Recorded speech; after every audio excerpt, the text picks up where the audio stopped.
महानगर कोलकाता के फुटपाथों से लेकर मुख्य रास्तों तक हॉकरों का कब्जा इस कदर बढ़ गया है कि अब पैदल चलने वालों के लिए जगह ही नहीं बची है।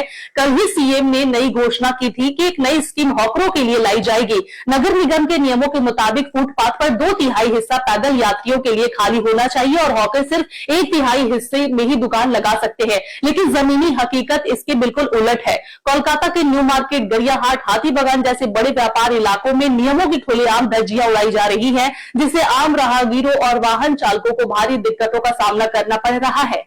कोलकाता में हॉकर्स की मनमानी से आम जनता परेशान। फुटपाथ से लेकर मुख्य रास्तों तक लगाई जा रही है दुकानें, नियम बस कागजों तक ही सीमित। कोलकाता के सबसे व्यस्त और लोकप्रिय shopping hub Oberoi grand orchid और न्यू मार्केट इलाके में हॉकरों ने फुटपाथ के दोनों तरफ इस कदर दुकानें सजवा ली है कि पैदल चलने वालों के लिए 1/3 रास्ता भी नहीं बचा है।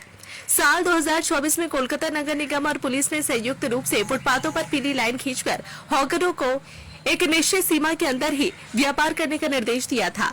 लेकिन कुछ दिन कड़ाई करने के बाद स्थिति फिर से जस की तस हो गई है। यही हाल दक्षिण कोलकाता के गरियाहाट का भी है, जहां मुख्य मोड़ से आप जिस तरफ भी जाए फुटपाथों पर पूरी तरह हॉकरों का कब्जा है, जिसके कारण मजबूरन लोगों को गाड़ियों के बीच मुख्य सड़क पर चलना पड़ता है।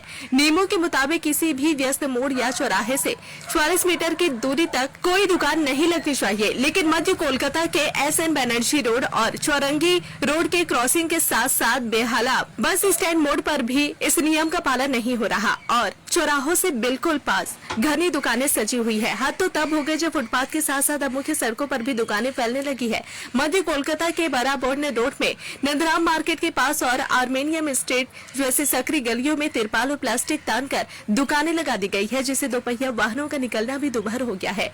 न्यू मार्केट के हुमायूं प्लेस और बर्ट्राम स्ट्रीट में भी हॉकरों ने मुख्य सड़क पर ही अपनी चौकियां जमा ली है। इस मामले पर जब एक हॉकर से बात की गई तो उसने साफ कहा कि जब पुलिस या कोई बड़ा अधिकारी हटाने आता है तो हम हट जाते हैं, लेकिन उनके जाते ही हम फिर से यहीं अपनी दुकान सजवा लेते हैं। हाथीबागान के अरविंद सैनी और विधान सैनी के रास्तों पर भी यही नजारा है, जहां कपड़ों से लेकर खाने पीने की दुकानों के कारण पूरा ट्रैफिक सिस्टम चरमरा गया है। प्रशासन की इस ढिलाई का खामियाजा कोलकाता की आम जनता को जाम और दुर्घटनाओं के खतरे के रूप में भुगतना पड़ रहा है।